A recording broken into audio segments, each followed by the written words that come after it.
मोक्षमार्गस्य नेतारं भेत्तारं कर्मभूभृतां ज्ञातारं विश्वतत्त्वानां वंदे तद्गुणलब्धये। बोलिए पंच परमेष्ठी भगवान की जय। शांति विधाता श्री खजाठ शांतिनाथ भगवान की जय। द्वादशांग जिनवाणी माता की जय। ग्रंथाधिराज श्री तत्वार्थ सूत्र जी की जय। आचार्य श्री उमा स्वामी जी महाराज की जय। आचार्य श्री विद्यासागर जी महाराज की जय। परम पूज्य मुनिपुंगव श्री 108 सदासागर जी महाराज की जय। अड़ाई द्वीपस्थ समस्त महाविराजों की जय। पिछली कक्षा में नरक आयु और त्रेयंच आयु के आश्रव के कारणों को हमने जाना था। पश्चात मनुष्य आयु के आश्रव के कारणों का विवेचन किया जा रहा है। सूत्र उच्चारित करें। अल्पारंभ परिग्रहत्वम मानुषस्य। पदच्छेद देखें। अल्प आरंभ परिग्रहत्वम मानुषस्य। अर्थ होगा अल्प अर्थात अल्प, आरंभ अर्थात आरंभ और परिग्रहत्वम अर्थात परिग्रह। मानुषस्य अर्थात मनुष्य आयु के आश्रव का कारण है। संपूर्ण अर्थ होगा अल्प आरंभ और अल्प परिग्रहपना मनुष्य आयु के आश्रव का कारण है। पूर्व में जो नरक आयु के आश्रव के कारण पड़े थे, बहवारंभ परिग्रहत्वम नारकस्यायुष। ठीक उसके ही विपरीत अल्प आरंभ और अल्प परिग्रहत्वम अर्थात अल्प परिग्रहपना, यह मनुष्य आयु के आश्रव का कारण है। यदि हम किंचित अर्थात बहुत थोड़ा आरंभ और परिग्रह करते हैं तो वह क्या है? वह मनुष्य आयु के आश्रव में सहकारी है। यहाँ अर्थ यह भी हम लगा सकते हैं कि आरंभ जो है उसका त्याग करना, अर्थात जितना कम आरंभ हम कर सकते हैं उतने आरंभ की छूट लेकर शेष सभी का त्याग करना, उतने परिग्रह का त्याग करना, इस प्रकार से हमें यहाँ ग्रहण करना चाहिए। पश्चात और ऐसा क्या कारण है जो मनुष्य आयु के आश्रम में सहकारी हो सकता है? तो उसके लिए आचार्य भगवंत एक और भिन्न सूत्र दे रहे हैं। वह इसलिए क्योंकि जो वह कारण है वह देवायु के आश्रम में भी कारण है, इसलिए उसका भिन्न सूत्र दे रहे हैं। सूत्र उच्चारित करें। स्वभाव माधवंच। पदच्छेद देखें। स्वभाव माधवम च। अर्थ होगा स्वभाव अर्थात स्वभाव से ही, परिणामों का माधव अर्थात मृदु होना, सरल होना, यह क्या है? च अर्थात मनुष्य आयु के आश्रव का कारण है। संपूर्ण अर्थ होगा स्वभाव से ही परिणामों का मृदु होना, सरल होना, यह मनुष्य आयु के आश्रव का कारण है। यह भी मनुष्य आयु के आश्रव में सहकारी है। इसलिए हमें अपने परिणामों में मृदुता, सरलता लाने का प्रयास करना है। हम 10वें दिन क्या करते हैं? कौन से 10 दिन? 10 लक्षण पर्व के 10 दिन धर्म में लग जाते हैं और धर्म करने लगते हैं, 10 धर्मों के बारे में समझने लगते हैं, परंतु वह जो पर्व होते हैं वह जगाने के लिए होते हैं। लेकिन वह जो 10वां धर्म है वह प्रतिदिन पालने योग्य होते हैं। यहाँ तत्वार्थ सूत्र जी में भी आप आगे एक साथ 10 धर्मों को पढ़ेंगे, परंतु यहाँ भी हम किंचित किंचित रूप में धर्मों को समझते जा रहे हैं। यहाँ माधव धर्म कहा जा रहा है कि हमें अपने परिणामों को मृदु बनाना है, और मृदु जब हम अपने परिणामों को बनाएंगे तो हम मनुष्य आयु के आश्रय में सहकारी बनेंगे और शुभ का आश्रय कर लेंगे। इसलिए हमें क्या करना है, शुभ रूप प्रवृत्ति करना है, अपने परिणामों को सरल बनाना है। इस प्रकार से यहाँ हमने जो मनुष्य आयु का आश्रय का कारण है उसे जाना। पश्चात आचार्य भगवंत ऐसी एक कॉमन वार्ता को बता रहे हैं जो सभी आयुओं के आश्रय में सहकारी है। सूत्र उच्चारित करें, निःशील व्रतत्वंच सर्वेषाम। पदच्छेद देखें, निःशील व्रतत्वं च सर्वेषाम। अर्थ होगा शील अर्थात 7 शीलों में,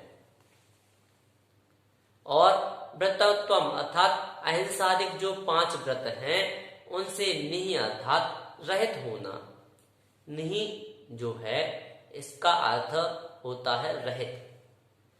च सर्वेषाम अर्थात सभी आयुओं के आश्रव का कारण है। संपूर्ण अर्थ होगा 7 शीलों और अहिंसादिक 5 व्रतों से रहित होना। यह क्या है, यह सभी आयुओं के आश्रव का कारण है।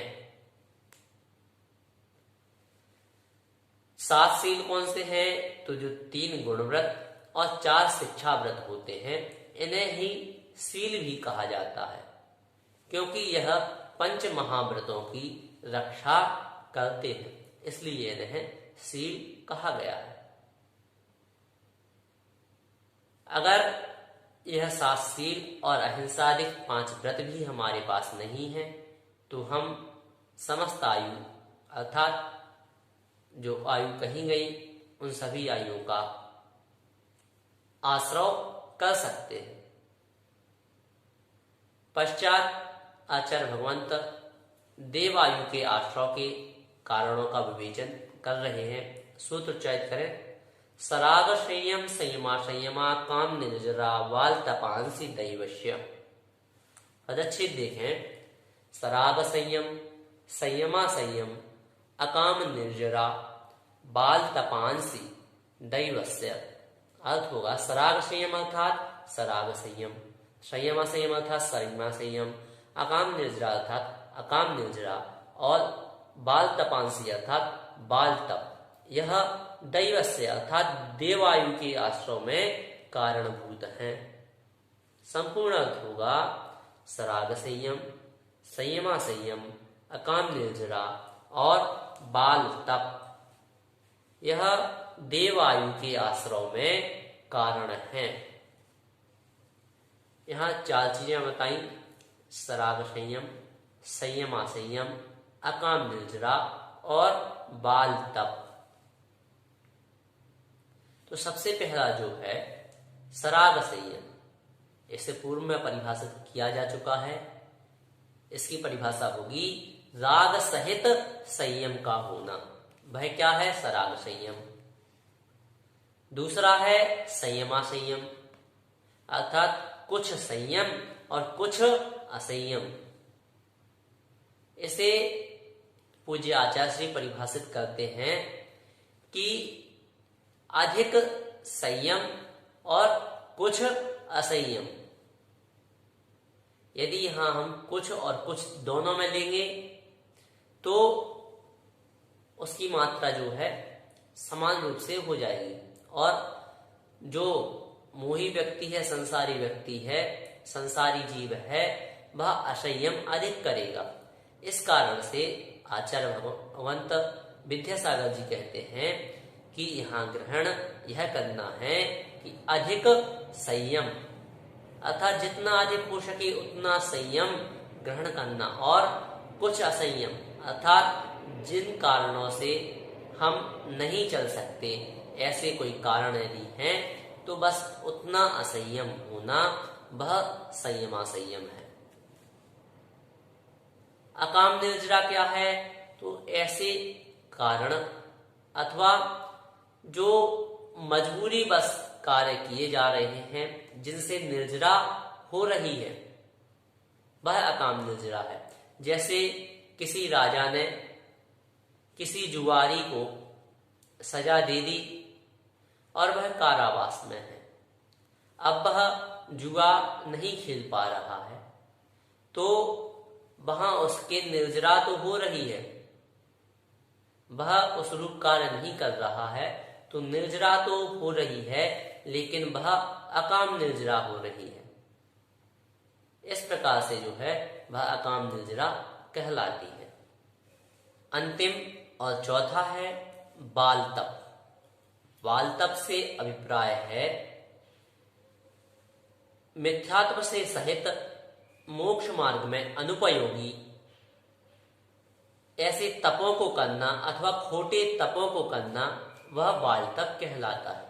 जैसे एक पैर पर खड़े होकर तपस्या करना, हाथों में शिला ले लेकर तपस्या करना, इस प्रकार का जो तप है वह बाल तप कहलाता है।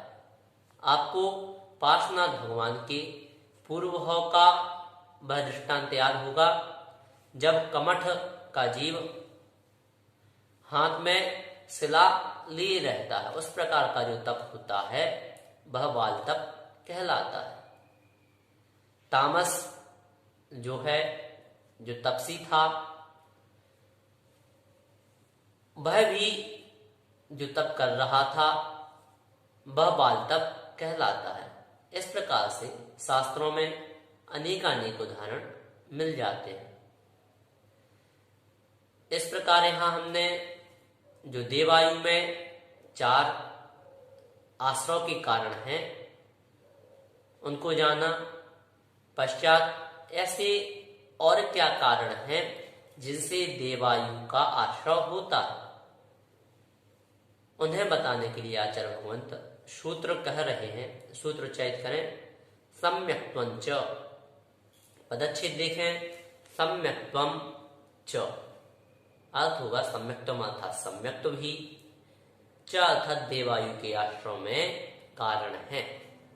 संपूर्ण अर्थ होगा सम्यक्त्व भी देवायु के आश्रव में कारण है, अर्थात जो सम्यक दृष्टि जीव है उसे देवायु का आश्रव होगा, क्योंकि सम्यक तो जो है इससे किस देवायु का आश्रव होगा, जो ऊपर के देव हैं, वैमानिक देव हैं, और उनसे भी ऊपर जो ग्रैवियक, अनुदेश, अनुत्तर आदि हैं, उन आयु का आश्रव होगा।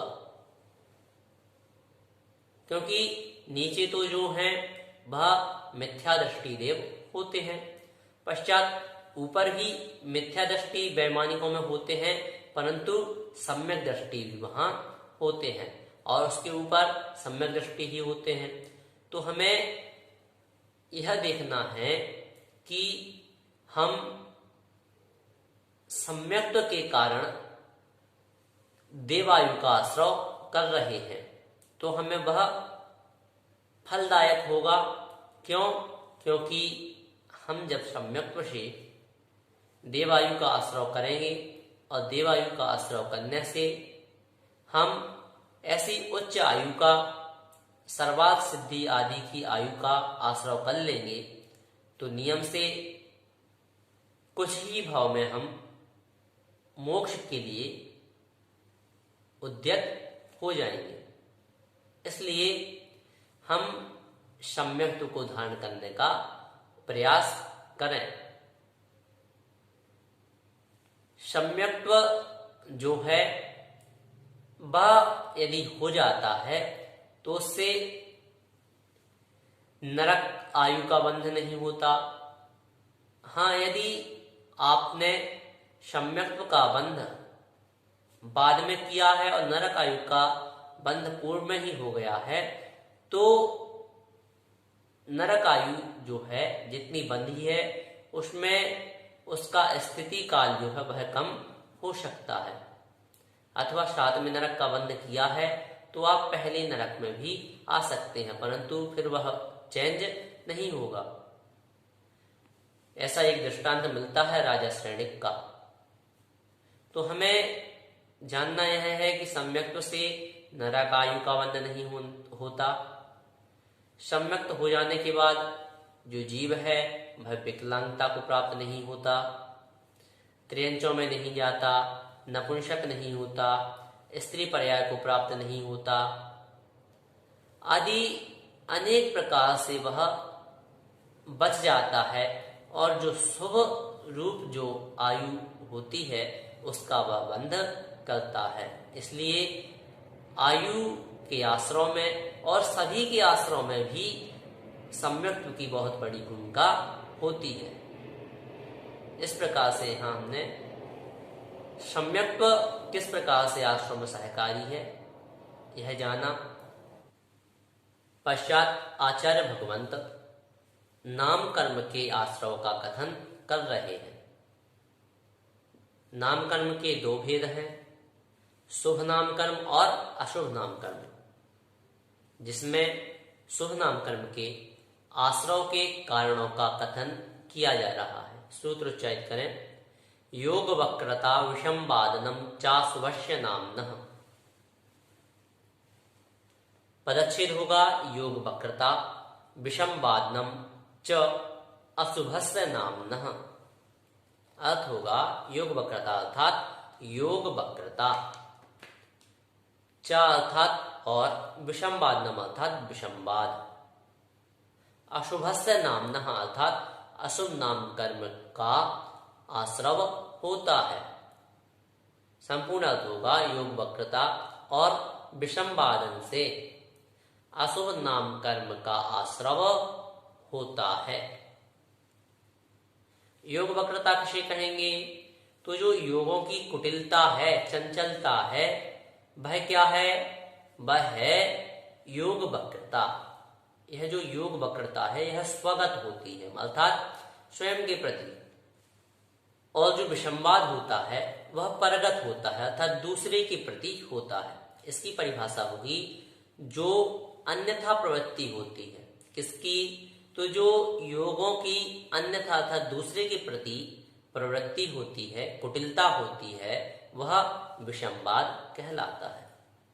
इस प्रकार से यहाँ अशुभ नाम कर्म के आश्रय के कारणों का हमने वर्णन जाना। पश्चात शुभ नाम कर्म के आश्रय का वर्णन आएगा, जिसे हम अगली कक्षा में पढ़ेंगे। आज हमने 6 सूत्रों को पढ़ा। अल्पारंभ परिग्रहत्वं मानुषस्य स्वभाव माधवंच निःशील व्रतत्वंच सर्वेषां सराग संयम संयमा काम निर्जरा वाल्तपांसि दैवस्य सम्यक्त्वंच योग वक्रता विषमवादनंच शुभस्य नामनः।